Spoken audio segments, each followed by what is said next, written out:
إلهي لست للفردوس أهلا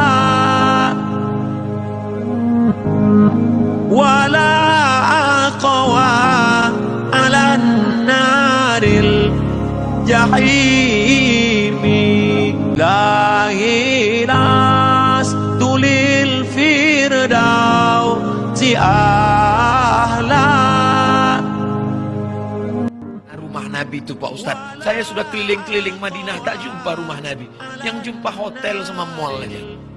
Rumah Nabi tak nampak Bapak? Tidak. Tempat Bapak mengucapkan salam itulah rumah Nabi.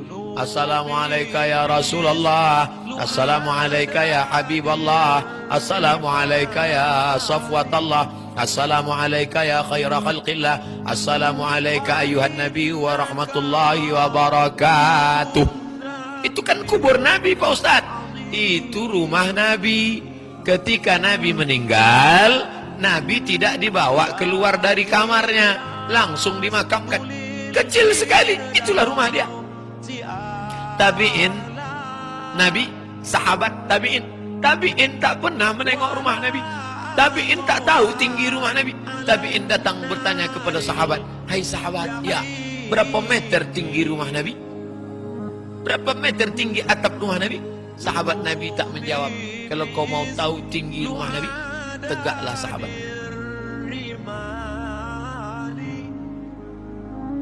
Bisa terpegang atap. Waktu kau tegak, terpegang atapnya. Itulah tinggi rumah Nabi, kata sahabat menunjukkan. Berapa lebarnya? Ketika Nabi sedang sholat, Aisyah di depan. Kakinya kalau dia selonjorkan, dia julurkan di depan. Kecil. Makanya ketika dibuatkan replika miniatur rumah Nabi, pameran di kota Al-Madinah Al-Munawwarah, Bapak mungkin sudah dapat kiriman foto gambar-gambarnya. Inilah replika rumah Muhammad sallallahu alaihi wasallam itu. Raja Romawi dengan kamar-kamar yang megah, yang mewah. Raja Persia dengan gelas-gelas emas, cangkir-cangkir, cawan-cawan perak dengan permata. Tapi begitu mereka melihat cangkir Muhammad sallallahu alaihi wasallam yang disusun dengan kayu-kayu kecil, disusun, diikat pakai kawat, lalu lubang-lubangnya ditutup pakai ter seperti gala-gala pada sampan. Menengok cangkir Nabi, menetes air mata mereka. Ini cangkir Sayyidina Muhammad, ya. Dari sini dia minum, ya. Dari sini dia minum, mulutnya yang mulia itu minum dari sini, ya. Di sini tempat tinggal dia, ya. Menangis mereka melihat rumah Nabi sallallahu alaihi wasallam. Betapa kami sudah hanyut, larut dalam keduniawian. Itulah yang membuat kalian lupa anak yatim.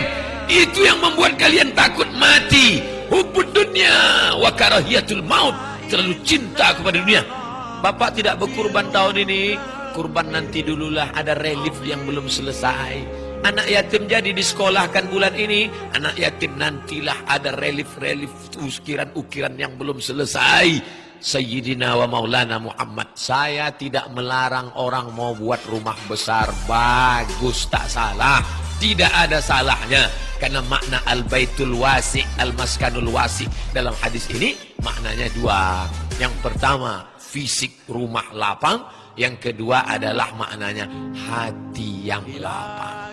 Dengan nanti dibaca, syarat bahagia adalah teman soleh, kendaraan menyampaikan ke tempat yang baik, rumah yang besar, hati yang lapang. Karena bertolak belakang, kontradiktif antara hadis ini dengan kenyataan kehidupan Sayyidina wa Maulana Muhammad sallallahu alaihi wasallam. Hati yang lapang. Di mana letak hati yang lapang? Di dalam. Siapa yang melapangkannya? Allah. Kita melihat dia sempit. Ayahnya meninggal, belum lagi dia menengok dunia. Emaknya meninggal ketika dia merindukan kasih sayang seorang ibu. Datuknya meninggal, di saat itulah tempat dia bernaung. Pamannya meninggal di saat tekanan kafir Quraisy bertubi-tubi. Istri juga meninggal, dan anaknya 3 perempuan, 4 perempuan. 3 meninggal ketika dia masih hidup. 1 saja yang meninggal sesudah dia meninggal dunia, yaitu Fatimah 6 bulan sesudah dia meninggal. Anak laki-lakinya meninggal, pukulan keras, tapi dia tidak sempit karena Nabi itu dilapangkan Allah dadanya. Alam nashrah laka sadrak. Tidakkah lam nasrah, tidakkah sudah kulapangkan dadamu? Makanya saat susah hati banyak-banyak membaca alam nasrah laka sadrak, alam nasrah laka sadrak. Ustaz, kenapa kalau sholat ayatnya itu saja aku sedang susah hati, padahal itu aja dia yang hafal, yang lain tak. Waladdallin amin. Alam nasrah laka sadrak. Pak Ustaz, sempit Pak Ustaz, sesara saja. Bagaimana nih Pak Ustaz? Minum asma solon. Sempit nih Pak Ustaz, udah makan obat, sudah, tak juga hilang, tidak. Alam nasrah laka sadrak wa wada'na anka wizrak alladhi anqadha dhahrak wa rafa'na laka dhikrak fa inna ma'al usri yusra, inna ma'al usri yusra. 2 kali diulang. Untuk apa? Jangan kau berputus asa, lapangkan hatimu. Musa pun begitu juga berdoa, Rabbishrah li sadri wa yassir li amri wahlul 'uqdatam min lisani yafqahu qawli. Minta lapangkan rumah, maknanya lapangkan dada. Ala fil jasadi mut'ah. Ketahuilah, ingatlah, dalam dirimu itu ada segumpal. Kalau dia lapang, yang lain ikut lapang. Pandangan lapang, telinga lapang, hati lapang, otak lapang.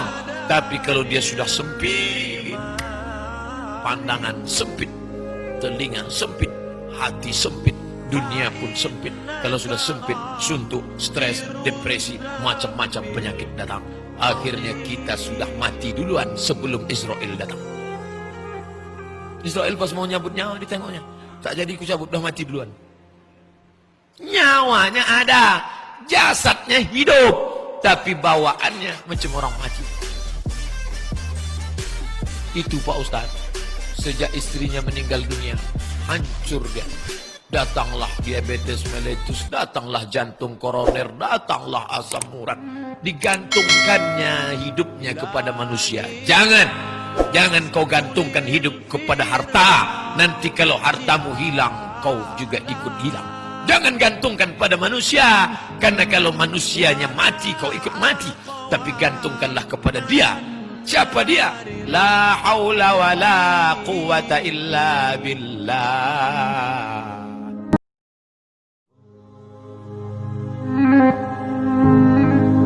Ilahi lastu lil firdausi ahla